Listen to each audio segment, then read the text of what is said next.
नमस्कार, आप देख रहे हैं तहलका डिजिटल। मैं हूं दिग्विजय चौहान। खबर उत्तर प्रदेश में आपका स्वागत है। रुक करते हैं उत्तर प्रदेश की प्रमुख खबरों का। खबर रायबरेली से है। रायबरेली में रक्षाबंधन पर्व से पहले प्रशासन ने मिलावटी खाद्य पदार्थों पर नकेल कसनी शुरू कर दी है। नगर मजिस्ट्रेट ने खाद्य विभाग की टीम के साथ गुरुवार को शहर की खोया मंडी में छापेमारी की, जिससे दुकानदारों में हड़कंप मच गया। इस दौरान कई दुकानदार दुकानों को बंद करके फरार हो गए। गंगा सागर खोया वाले, कमला ट्रेडर्स और अमृत लाल की दुकानों से खोया के सैंपल लिए गए, जिन्हें लैब में जांच के लिए भेजा गया। नगर मजिस्ट्रेट ने मिलावट मिलने पर कड़ी कार्रवाई करने की चेतावनी दी है। खाद्य सुरक्षा अधिकारी के अनुसार रिपोर्ट के आधार पर एफआईआर दर्ज कर मुकदमा भी चलाया जाएगा। त्यौहार जो आते हैं उसके पहले मीठा और खोया वगैरह मिलावट की संभावना पाई जाती है। हम लोग उसको सैंपलिंग करके जांच के लिए भेज देते हैं। जांच के बाद में जैसा सैंपल प्राप्त होता है वैसे कार्रवाई की जाती है। त्योहारों के मौसम को देखते हुए खाद्य सुरक्षा एवं औषधि प्रशासन यानी कि एफएसडीए विभाग ने शहर में अपनी कार्रवाई तेज कर दी है। इसी कड़ी में विभाग की टीम ने सहायक आयुक्त की मौजूदगी में शहर के महुआ बाग स्थित अग्रवाल स्वीट्स पर छापेमारी की। जांच पड़ताल के दौरान एफएसडीए टीम ने मिठाइयों के 5 सैंपल और नमकीन के 2 सैंपल सीज कर दिए। विभाग के सहायक आयुक्त रमेश चंद्र पांडे ने बताया कि शासन के निर्देश पर यह कार्रवाई लगातार की जा रही है और पिछले 2 दिनों में विभिन्न दुकानों से खाद्य पदार्थों के कुल 19 नमूने सीज कर प्रयोगशाला में भेजे गए हैं। उन्होंने साफ किया कि खाद्य पदार्थों में मिलावट करने वालों के खिलाफ कड़ी कार्रवाई लगातार की जाती रहेगी। यह अभियान विभाग को लगातार मिल रही शिकायतों के आधार पर चलाया जा रहा है। तो खाद्य सुरक्षा औषध प्रशासन उत्तर प्रदेश लखनऊ का आदेश पर एवं जिलाधिकारी महोदय एवं अपर जिलाधिकारी वित्त राजस्व महोदय का आदेश पर जो है टीम द्वारा कार्रवाई की जा रही है। इनके यहाँ साथ 5 नमूने भरे गए हैं, जिसमें एक राजकमल मिठाई है, बेसन का लड्डू है, बेसन है, लौकी बर्फी है। इस तरह से लगभग 5 नमूने इनके यहाँ संग्रह किए जा रहे हैं। पूर्व में भी जो है 2 दिनों में जो है 20 नमूने संग्रह किए गए हैं। नमूने जांच से जो है लखनऊ भेजे जाएंगे और शासन का स्पष्ट निर्देश है कि चाहे छोटा हो या बड़ा हो, सबके विरुद्ध कार्रवाई की जाएगी, जिससे जनता का जो है एवं जनमानस को शुद्ध एवं सुरक्षित खाद्य पदार्थ उपलब्ध हो सके। तो खाद्य एटा में रक्षाबंधन के पावन पर्व को देखते हुए उत्तर प्रदेश परिवहन निगम ने महिला यात्रियों को बड़ी सौगात दी है। 8 अगस्त की सुबह 6 बजे से लेकर 10 अगस्त की रात 12 बजे तक महिलाएं रोडवेज की बसों में मुफ्त यात्रा कर सकेंगी। सहायक क्षेत्रीय प्रबंधक एटा के द्वारा जारी आदेश में सभी परिचालकों को स्पष्ट निर्देश दिए गए हैं कि सुबह 6 बजे से ही महिलाओं को शून्य मूल्य के टिकट जारी किए जाएं। यदि किसी भी परिचालक के द्वारा सुबह 6 बजे से पहले किसी महिला को शून्य मूल्य का टिकट जारी किया जाता है तो उस टिकट की राशि परिचालक से वसूली जाएगी। इस योजना से रक्षाबंधन पर महिलाओं को न सिर्फ सम्मान मिलेगा बल्कि उन्हें सुरक्षित और सुविधाजनक यात्रा का अवसर भी प्राप्त होगा। ये माननीय मुख्यमंत्री जी द्वारा हमारे प्रदेश की महिलाओं के लिए, देश की महिलाओं के लिए जो भी उत्तर प्रदेश की बसों में सफ़र करेंगी उनके लिए 8 तारीख की सुबह 6 बजे से लेकर के 10 तारीख की रात के 12 बजे तक फ्री सुविधा है। ये माननीय मुख्यमंत्री जी द्वारा हमारे प्रदेश की महिलाओं के लिए, देश की महिलाओं के लिए। मुरादाबाद में मार्क्सवादी कम्युनिस्ट पार्टी ने राष्ट्रव्यापी आह्वान पर जिलाधिकारी कार्यालय पर प्रदर्शन किया। बड़ी संख्या में सीपीआई के कार्यकर्ता जिला मुख्यालय पहुंचे और बिहार में चल रही एसआईआर यानी कि स्पेशल समरी रिवीजन प्रक्रिया का विरोध किया। पार्टी का आरोप है कि एसआईआर के जरिए पिछड़े और दलितों को उनके मताधिकारों से वंचित करने की साजिश रची जा रही है। सीपीआईएम का कहना है कि चुनाव आयोग एसआईआर के जरिए संघ और भाजपा के एजेंडे को लागू कर रहा है। उन्होंने जिलाधिकारी के माध्यम से राष्ट्रपति को ज्ञापन सौंपा।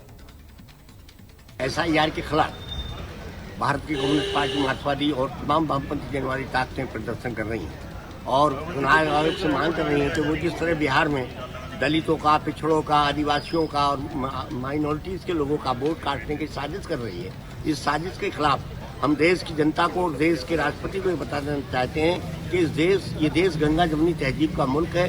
इस मुल्क में तमाम सारी जातियाँ, तमाम सारे धर्म, तमाम सारे संप्रदाय के लोग रहते हैं। तो जनता का आधा हिस्सा वोट देने से वांछित रह जाएगा और ये बहुत बड़ा देश में खतरनाक प्रदर्शन है, जिससे कि जनता पे इसका बहुत बड़ा असर पड़ेगा और जो गंगा जमुनी तहजीब है उसमें भी असर पड़ेगा। इसीलिए हम यहाँ इकट्ठा हुए हैं। और जो मुद्दे हैं वो बिहार में जो मताधिकार पुनरीक्षण, मतदान प्रक्रिया के ऊपर जो पुनरीक्षण हो रहा है SIR, इसको शॉर्ट में कर रहे हैं, उसके खिलाफ हम लोग यहाँ खड़े हुए। कारण ये है कि पुनरीक्षण के नाम पे बहुत सारे जनता के बहुत बड़े हिस्से को मतदान की प्रक्रिया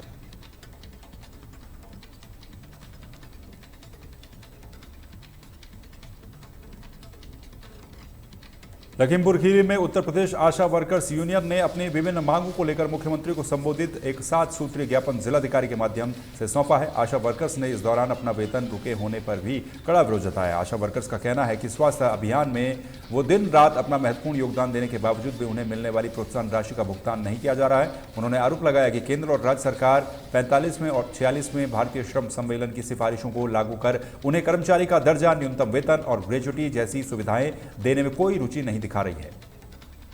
वो 300 रुपया है, तो आप बताइए कि 2000 रुपया 2200 रुपया में एक तो मनरेगा मजदूर का भी एक दिन का मजदूरी नहीं हुई और मनरेगा मजदूर 8 घंटा काम करते हैं और इनका 24 घंटा काम का कोई इनका समय सीमा नहीं है।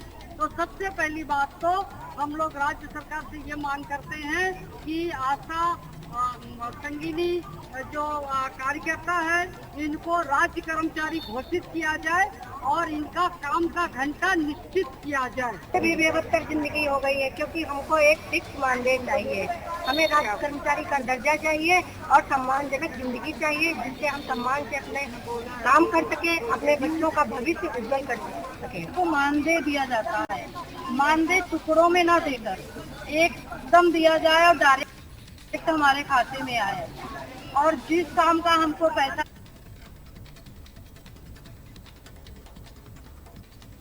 खबर बहराइच से है। बहराइच में फाइलेरिया जैसी गंभीर और लाइलाज बीमारी के उन्मूलन के लिए एक बड़ा कदम उठाया जा रहा है।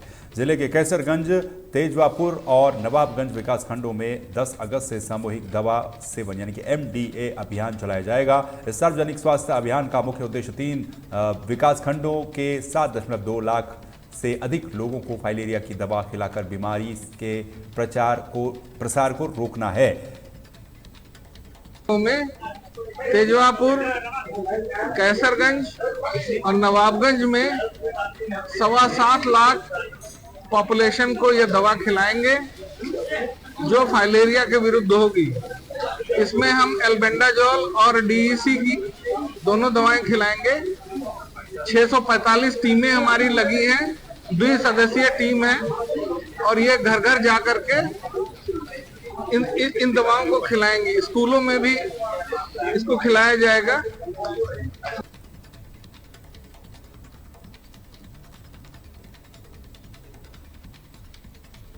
जनपद शामली में एक प्रेम प्रसंग का सनसनीखेज मामला सामने आया है, जहां पत्नी ने अपने प्रेमी के साथ मिलकर पति की हत्या करवा दी। पुलिस ने इस मामले का खुलासा करते हुए मृतक के मौसेरे भाई समेत 2 आरोपियों को गिरफ्तार कर लिया है। उनके कब्जे से हत्या में प्रयुक्त तमंचा और चाकू भी बरामद किया गया है। शहनवाज निवासी झारगढ़ी, थाना गन्नौर, जनपद सोनीपत परसों अपनी ससुराल जो है अपनी पत्नी के साथ गढ़ी दौलत थाना कांधला आया हुआ था और आज सुबह जो है ये एक रिश्ते में जो है शादी समारोह में सम्मिलित होने के लिए अपनी पत्नी के साथ मोटरसाइकिल से जा रहा था।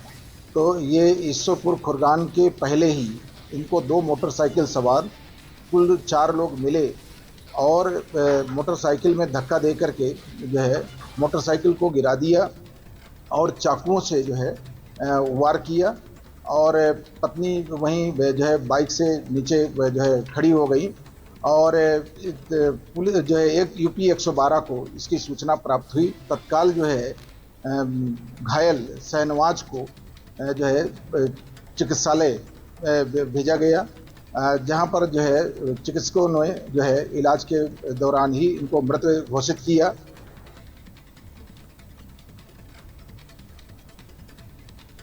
वहीं लखीमपुर खीरी में प्रभारी मंत्री नितिन अग्रवाल ने विकासखंड ने कहा कि गांव रेहरिया खुर्द में बाढ़ प्रभावित परिवारों के लिए आयोजित राहत किट वितरण कार्यक्रम में हिस्सा लिया। इस दौरान उन्होंने 700 परिवारों को राहत किट बांटे। मंत्री अग्रवाल ने बाढ़ पीड़ित कई महिलाओं से बातचीत की और उन्हें आश्वासन दिया कि उन्हें परेशान होने की कोई आवश्यकता नहीं है। उन्होंने कहा कि अगर कोई समस्या हो तो तुरंत अपने स्थानीय विधायक या उनसे संपर्क कर सकते हैं। उनकी हर समस्या का तत्काल समाधान किया जाएगा। जहाँ भी जो भी आवश्यकता पड़े जनता की सेवा करने का, वो लगातार अपने कामों को आगे बढ़ाएंगे। आज वितरण कार्यक्रम में करीब 700 से ज़्यादा अनाज वितरण किया गया है, पैकेट दिए गए हैं और भी आगे जहाँ पे जो आवश्यकता मिल रही है देखने को हम लोग वितरण कर रहे हैं। पूरी तरीके से सरकार ने हमें धन भी उपलब्ध करा दिया है, व्यवस्थाएं भी सारी कर दी गई हैं। नौकाओं की भी हमें सारी पूरी जो आवश्यकता थी वो पूरी कर ली गई है। जहाँ पे जिसको भी गांव से निकालना पड़ेगा, कहीं आवश्यकता अगर पड़ेगी तो उसकी भी तैयारी प्रशासन ने पूरी तरीके से कर रखी है। वहीं गाजियाबाद की जिला कारागार अब बंदियों के लिए सजा काटने के साथ साथ उनके भविष्य को संवारने का अवसर भी प्रदान कर रही है। इसी कड़ी में जेल परिसर में एक पैरामेडिकल ट्रेनिंग सेंटर स्थापित किया जा रहा है, जो कि एक सामाजिक संस्था के सहयोग से संचालित होगा। इस पहल का उद्देश्य कैदियों को आत्मनिर्भर बनाना है और समाज में उनके पुनर्स्थापन को बढ़ावा देना है। शुरुआती चरण में 30 कैदियों को प्रशिक्षण दिया जाएगा जिन्होंने इंटरमीडिएट में विज्ञान विषय लिया था। उन्हें पैरामेडिकल से संबंधित व्यावसायिक प्रशिक्षण मिलेगा, जिससे वे रिहाई के बाद अस्पताल और स्वास्थ्य क्षेत्र में रोजगार प्राप्त कर सकते हैं। मेडिकल की ट्रेनिंग के लिए हमारी एक संस्था से वार्ता चल रही थी, जो लगभग फाइनल हो गई है और वो संस्था यहाँ पर पैरामेडिकल ट्रेनिंग सेंटर स्थापित करेगी और इसके तहत पहला जो बैच होगा 30 का बैच होगा, 30 लोगों का, यानी 30 बंदियों का, वो उसमें प्रशिक्षण प्राप्त करेंगे। प्रशिक्षण पूर्ण होने के उपरांत उनको सर्टिफिकेट भी प्रदान किया जाएगा। उस सर्टिफिकेट के आधार पर बाहर जाकर वो एक जो जेल की संकल्पना है रिहेबिलिटेशन की, उसके तहत वो बाहर जाकर रोजगार प्राप्त कर सकते हैं और मुख्य धारा में आकर एक बेहतर जीवन का निर्वहन कर सकते हैं। साथ ही जो बंदी ट्रेन होने के बाद भी यहाँ रहेंगे और उनको रिहाई नहीं हो पाएगी, तब तक वो यहाँ हमारे जो हॉस्पिटल में या यहाँ की स्वास्थ्य सेवाओं में अपना योगदान देंगे, जिससे कारागार के अंदर स्वास्थ्य सेवाओं को और बेहतर बनाने में मदद मिलेगी। गाजियाबाद के मुरादनगर से एक चौंकाने वाला मामला सामने आया है, जहां हिंदू युवा वाहिनी के निवर्तमान नगर अध्यक्ष सुशील प्रजापति पर एक एलएलबी छात्रा ने रेप का सनसनीखेज आरोप लगाया है। पीड़िता ने बताया कि नौकरी का झांसा देकर उसे फ्लैट पर बुलाया गया और नशीला पदार्थ पिलाकर उसके साथ रेप किया गया। पुलिस ने मामला दर्ज कर लिया है, लेकिन अभी तक कोई गिरफ्तारी नहीं हुई है, जिस पर हिंदू युवा वाहिनी की कथनी और करनी पर सवाल उठ रहे हैं। लेके गए थे फ्लैट पे, वहाँ पे मेरे को कुछ नींद वगैरह की नशे की गोली दी थी, वहाँ पर हुई है फ्लैट में। सुशील प्रजापति तो 2021 से नॉर्मली फ्रेंड के तौर पे, वैसे बातें तो इतनी ज़्यादा नहीं रही थी। मैं एलएलबी कर रही हूँ, प्रैक्टिस कर रही हूँ मेरठ। उन्होंने कहा कि तुम्हें गाजियाबाद प्रैक्टिस कर लो, हमारे जानकार हैं वहाँ पर, मैं तुम्हें एडवोकेट से मिलवा देता हूँ। जब मैं हिंदू समाज के कार्य करने के लिए संगठन से जुड़ा, सामाजिक जीवन में आया, तो मैंने सबसे पहले उसी दिन संकल्प ये लिया था कि अगर मेरा सगा भाई भी कोई गलत करेगा तो मैं उसका साथ नहीं दूंगा, बल्कि उसका विरोध करूंगा। मैं सही का साथ दूंगा और जो जैसा गलत करेगा वो वैसा गलत भुगतेगा। प्रत्येक हिंदू भाई मेरा भाई है, प्रत्येक हिंदू बहन मेरी बहन है। मैं अपने कर्तव्यों पर पूरी ईमानदारी के साथ खड़ा हूं और कहीं भी कोई भी बात है, अपना प्रशासन निष्पक्ष जांच करे। जो भी व्यक्ति है, जिस प्रकरण में चल रहा है, उससे हमारा